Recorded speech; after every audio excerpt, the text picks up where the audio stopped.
Section میں آپ کا سواگت ہے کہ شعیب علیہ السلام کی قوم پر کون سا عذاب آیا۔ شعیب علیہ السلام اور موسیٰ علیہ السلام میں کیا کانٹین ہیں، دونوں کے بارے میں آپ کو ہم اس ویڈیو میں تفصیل سے بتائیں گے۔ ہماری ویڈیو کو آخر تک ضرور دیکھیں، چینل کو لائک اور سبسکرائب کرنا ہرگز نہ بھولیں۔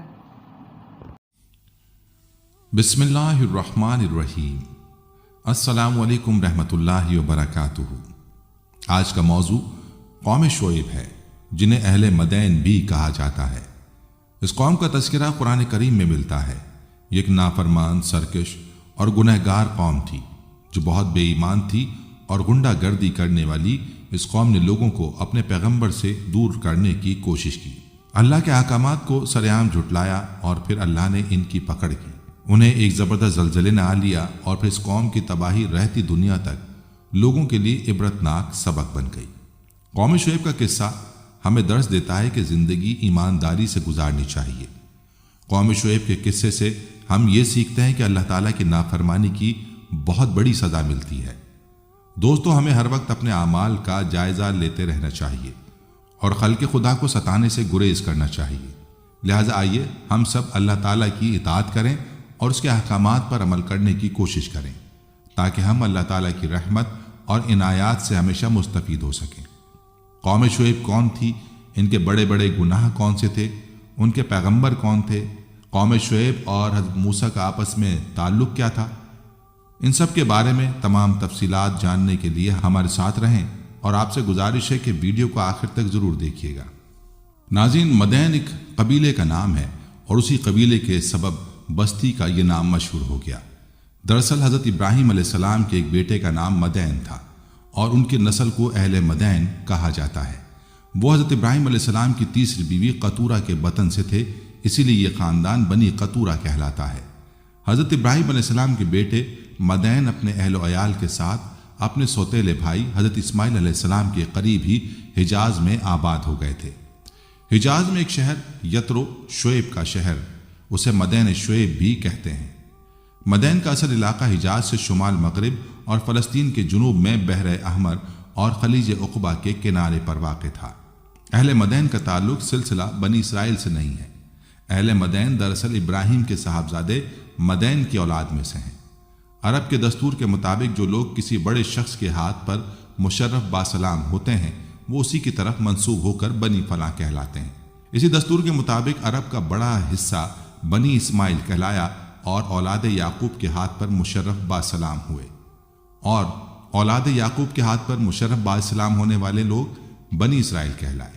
اسی طرح ابراہیم کے صاحبزادے مدین کے زیر اثر آنے والے لوگ بنی مدین کہلائے۔ اس قبیلے کو اصحاب ایکا بھی کہا جاتا ہے۔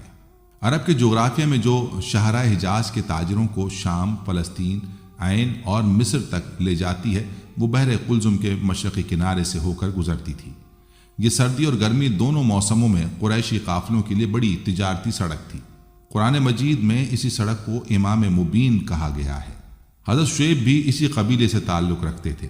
حضرت شعیب علیہ السلام تیسرے عرب نبی ہیں جن کا اسم گرامی قرآن کریم میں بیان ہوا ہے، اور یہ عرب انبیاء میں تھے۔ اور عرب انبیاء یہ تھے حضرت ہود، حضرت صالح، حضرت شعیب اور حضرت محمد صلی اللہ علیہ وآلہ وسلم۔ قرآن کریم میں حضرت شعیب علیہ السلام اور ان کی قوم کا تذکرہ 11 مقامات پر آیا ہے۔ سورہ اعراف، سورہ ہود، سورہ حجر، سورہ شعراء اور سورہ عنکبوت میں آپ علیہ السلام کا ذکر موجود ہے۔ سورہ عنکبوت میں ارشاد ہوتا ہے، اور مدین کی طرف ہم نے ان کے بھائی شعیب کو بھیجا۔ اس نے کہا، اے میری قوم کے لوگوں، اللہ کی بندگی کرو اور روز آخر کے امیدوار رہو اور زمین میں مفسد بن کر زیادتیاں نہ کرتے پھرو۔ تفسیر حقانی کے مطابق آپ کا نسب نامہ شعیب بن سیفون بن ایفا بن ثابت بن مدین بن ابراہیم ہے۔ اصحاب ایکا یعنی جھنڈے والے، عربی میں لفظ ایکا ان سرسبز و شاداب جھاڑیوں کو کہتے ہیں جو ہرے بھرے درختوں کی وجہ سے جنگلوں میں ہوتی ہیں۔ مدین کی آبادی بحر قلزم کے مشرقی کنارے اور عرب کے شمال مغرب میں اس جگہ آباد تھی جسے شام کے متصل حجاز کا آخری حصہ کہا جاتا ہے۔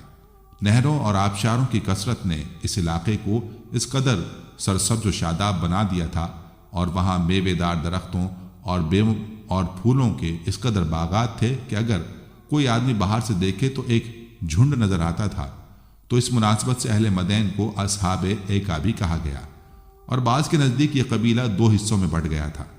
شہر کے رہنے والے اہل مدین کہلاتے تھے اور دیہات کے رہنے والے اصحاب ایکا کہلاتے تھے۔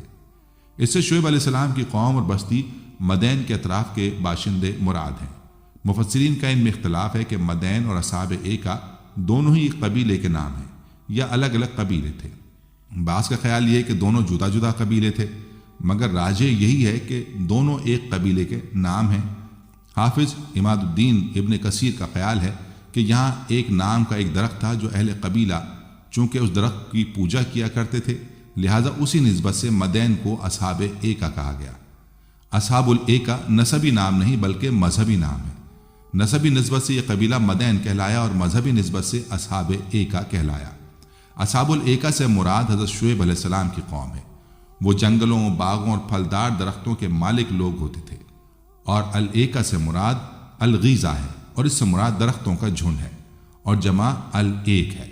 روایت یہ ہے کہ ان کے درخت کھجور کے درخت کے مشابہ تھے اور وہ گوگل کے درخت تھے، اور کہا گیا ہے کہ الایکا یہ بستی کا نام ہے، اور یہ بھی کہا گیا ہے کہ یہ شہر کا نام ہے۔ اور ابو عبیدہ نے کہا کہ الایکا اور لیکا ان کا شہر ہے، جیسے کہ مکہ سے بکہ۔ ناظرین، قوم عاد سمود کی طرح قوم مدین بھی بت پرستی میں مبتلا تھی، اور اس جرم کے ساتھ ساتھ خرید و فروخت اور ناپ تول میں بھی یہ لوگ گڑبڑ کرتے تھے۔ معاملات میں کھوٹ، ڈاکہ زنی اور مال کی فراوانی نے ان لوگوں کو اس قدر مغرور اور متکبر بنا دیا تھا کہ وہ ان کاموں کو اپنی ذاتی میراث اور خاندانی ہنر سمجھ بیٹھے تھے۔ دنیا میں جتنے بھی انبیاء کرام مبعوث فرمائے گئے، ان کی دعوت کا مشترکہ مقصد حقوق کی بأحسن طریقے سے ادائیگی کی تعلیم عام کرنا تھا۔ ایک حقوق اللہ یعنی اللہ کی عبادت اور اس کی ہدایت پر عمل، اور دوسرا حقوق العباد جس کا تعلق انسانوں سے ہے۔ دنیا میں قوم لوط کے بعد قوم شعیب وہ قوم تھی جو دونوں حقوق پامال کر رہی تھی۔ ایک طرف تو وہ اللہ اور اس کے رسول صلی اللہ علیہ وسلم پر ایمان نہ لا کر حقوق اللہ کی خلاف ورزی کر رہی تھی، تو دوسری طرف ناپ تول میں کمی، لوٹ مار، رہزنی، ڈرانا دھمکانا، زمین پر فساد جیسے گھناؤنے جرائم کی مرتکب ہو کر حقوق العباد کی دھجیاں بکھیر رہی تھی۔ قرآن کریم میں قوم شعیب کے 3 طرح کے عیوب کا تذکرہ ملتا ہے۔ ایک، وہ لوگ کفر و شرک میں مبتلا تھے اور درختوں کی پوجا کرتے تھے۔ نمبر 2، بیوپار میں بے ایمانی اور ناپ تول میں کمی کرتے تھے۔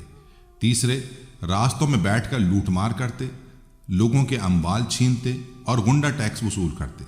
بلکہ اگر یہ کہا جائے کہ دنیا میں غنڈہ ٹیکس کی بنیاد قوم شعیب نے ہی رکھی تو بے جا نہ ہوگا۔ اس قوم کی ہدایت کے لیے اللہ تعالیٰ نے خاتم الانبیاء حضرت شعیب علیہ السلام کو منتخب فرمایا۔ آپ نے ان لوگوں کو شرک سے بیزاری اور خدا کی توحید کا درس دیا اور رشد و ہدایت کی تعلیم دیتے ہوئے اللہ تعالیٰ کی طرف بلایا۔ پچھلی قوموں کی طرح قوم شعیب میں بھی مشرکانہ رسم و عقائد کا دورہ تھا۔ حضرت شعیب علیہ السلام نے پہلے انہیں توحید کی دعوت دی، پھر ان کی حرکتوں پر انہیں متنبہ کیا۔ سورہ اعراف میں آتا ہے، اے میری قوم، اللہ ہی کی عبادت کرو، اس کے سوا کوئی تمہارا معبود نہیں۔ تمہارے پاس تمہارے پروردگار کی طرف سے نشانی آ چکی ہے، تو تم ناپ تول پوری طرح کیا کرو اور لوگوں کو چیزیں کم نہ دیا کرو، اور زمین میں اصلاح کے بعد خرابی نہ کرو۔ اگر تم صاحب ایمان ہو تو سمجھ لو کہ یہ بات تمہارے حق میں بہتر ہے، اور ہر راستے پر مت بیٹھا کرو۔ جو شخص اللہ پر ایمان لاتا ہے اسے تم ڈراتے اور راہ حق سے روکتے ہو، اور اس میں کبھی عیب ڈھونڈتے ہو۔ اور یاد کرو جب کہ تم بہت تھوڑے تھے، پھر اللہ نے تم کو کثیر کر دیا، اور دیکھو کیا ہوا انجام فساد کرنے والوں کا۔ حضرت شعیب علیہ السلام کی خاص بات یہ تھی کہ اللہ تعالیٰ نے ان کو قادر الکلامی کی خصوصی صلاحیت سے نوازا تھا، اور اسی وجہ سے حضور اکرم صلی اللہ علیہ وسلم نے ان کو خطیب الانبیاء کے لقب سے بھی نوازا تھا۔ حضرت شعیب علیہ السلام اپنے تمام اوقات اپنی قوم کو دعوت حق دینے میں گزارتے تھے، اور ان کو وحدانیت کی دعوت دیتے رہتے، اور تجارت و خرید و فروخت کے دوران ناپ تول میں انصاف نہ برتنے پر اللہ کے عذاب سے بھی ڈراتے تھے۔